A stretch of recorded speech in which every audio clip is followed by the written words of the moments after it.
မင်္ဂလာပါ Sandro Music ကနေပြီးတော့ကြိုဆိုပါနဲ့ Pre Elementary ရဲ့ဒီလေ့ကျင့်ခန်းတွေတွားခင်အရေးကြီးတဲ့အရာလေးတစ်ခုကတော့ notes တွေကိုဘယ်လိုထားမလဲပေါ့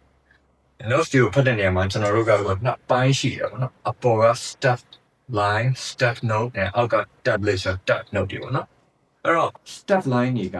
5 line 4 space ပေါ့နော် on the line on the space on the line on the space ဆိုပြီးတော့ရှိတာပေါ့ tab ကဘာတွေစမ်းဆောင်လဲ tablature ဒီ tablature က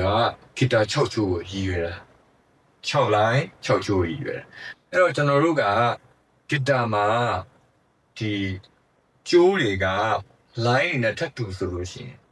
ရင်ဒီ guitar ပေါ်မှာဒီ tab ပေါ်မှာပြမယ် number တွေကဘာကိုရည်ညွှန်းလဲဆိုတော့ကျွန်တော်တို့က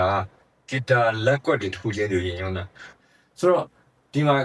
ဒီ step line ကိုကျွန်တော်ကြည့်ကြည့်အောင်เนาะဒီ step line ကို tablature ကိုပြထားတဲ့ note ကလေးကိုကြည့်လို့ရှိရင်သူကပထမဆုံးပြထားတာကကျွန်တော်ကဒီမှာတော့8 note ကိုသုံးထားတယ်ပေါ့နော်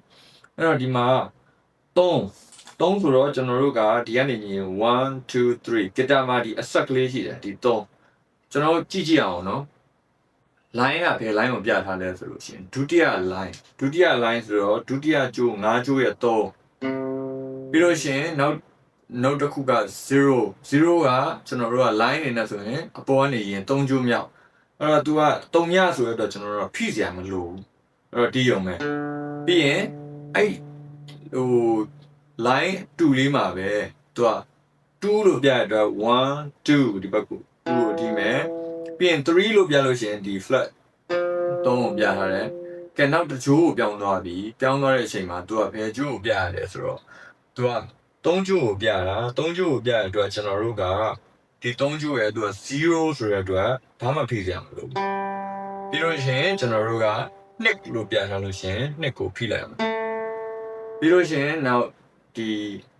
2ကြိုးပေါ့နော်အောက်ကကြိုးအသေးလေးကိုပြပြီအဲ့တော့အဲ့မှာကျွန်တော်အပေါ်ကနေရေးလို့ရှိရင် तू ကဟို5ချောင်းမြောက် line ကိုရောက်သွားပြီပေါ့နော်ဒါပေမဲ့ तू သူ0လို့ပြတဲ့အတွက်0ဘာမှဖိပြမလို့ပြီးလို့ရှိရင်1လို့ပြလိုက်တဲ့အတွက် flag ကိုပြတာဖြစ်တယ်နော်ဆိုတော့တကယ်တော့တီးမယ်ဆိုလို့ရှိရင်ကျွန်တော်တို့က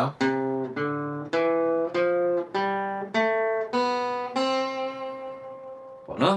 အဲ့တော့ဒီမှာ measure တစ်ခုမှအရှိမပြထားတဲ့အတိုင်းပဲပေါ့တော့8 note ဖြစ်နေတယ်ပေါ့နော်အဲ့တော့ကျွန်တော်တို့ကဒီအတန်အတူတူပဲအဲ့ဒါမျိုးကို class စာလဲကျွန်တော်ပြောပြချင်တာဒီ do ဒီ high do ကိုကျွန်တော်တို့ octave လို့ခေါ်တယ်မျိုးစပါနော်အဲ့တော့ class စာရဲ့နောက်တစ်ခုဒီ measure လေးတစ်ခုကိုကျွန်တော် skip လုပ်လိုက်မယ်အဲ့တော့ကျွန်တော်ကဒီမှာပြထားတာကကျိုးနဲ့ဒီအကွက်တွေကိုကျွန်တော်မိတ်ဆက်ပေးမယ်အဲ့တော့ tab ကိုဘယ်လိုကြည့်မလဲပေါ့နော် tab ကိုဘယ်လိုကြည့်မလဲဆိုတော့ဒီပထမဆုံး measure မှာကျွန်တော် note နှလုံးလုပ်ထားနော် measure ဒီ measure မှာ note နှလုံးက3ရယ်5ရယ်အဲ့တော့ကျိုးကိုကြည့်လိုက်လို့ရှင်အပေါ်ကရင်ဒုတိယ line ဆိုတော့5ကျိုးကိုပြောတာ5ကျိုးရဲ့3ဆိုတော့ဒီ3 5ပြီးလို့ရှင်နောက် measure တစ်ခုကခွန်နဲ့တကွက်ကျော်ပြီးနောက်တစ်ခုက9တဲ့ပြီးရင်နောက်တစ်ခုက12တဲ့ကဲနောက်ဒီဟာတွေကိုပဲကျွန်တော်ဆက်ပြောတော့မယ်เนาะအဲ့တော့ဆက်ပြောမယ်ဆိုတော့ကျွန်တော်သတိထားမိလားဒီမှာအဆက်ရှိတဲ့ဟာလေးတွေအကုန်လုံးကိုကျွန်တော်ရည်ညွှန်းပြီးပြောနေတာအဲ့တော့ guitar ရဲ့ flag ကိုကြည့်လိုက်3တကွက်ကျော်မှာ5ရှိရ5ရဲ့တကွက်ကျော်မှာ9ရှိရ9ရဲ့တကွက်ကျော်မှာ9ရှိရ9ရဲ့2ကွက်ကျော်မှာ12ရှိရ2ဆက်ကလေးပြီးရင်ဒါလေးရဲ့2ကွက်ကျော်မှာ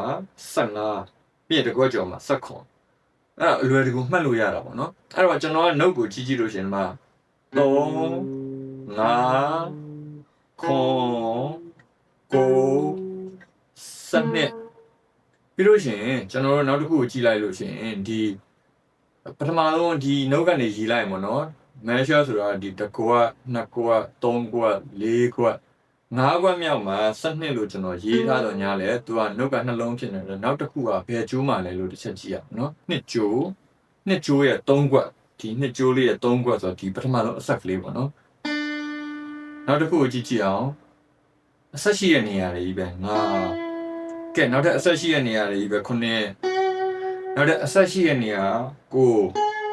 နောက်ထပ်အဆက်ရှိတဲ့နေရာ12 ကဲနောက်ထပ်အောက်က measure လေးနှစ်ခုပြောမယ်သူ့ကိုကြတော့ကျွန်တော်ကပထမဆုံးဘယ်ကျိုးမှလည်းကျွန်တော်ခံမှန်းကြည့်အောင်เนาะကြည့်ပါဒီနောက်ပြီးတော့အမှန်ပါတယ်ကျွန်တော်တို့၄ကျိုးမှာเนาะ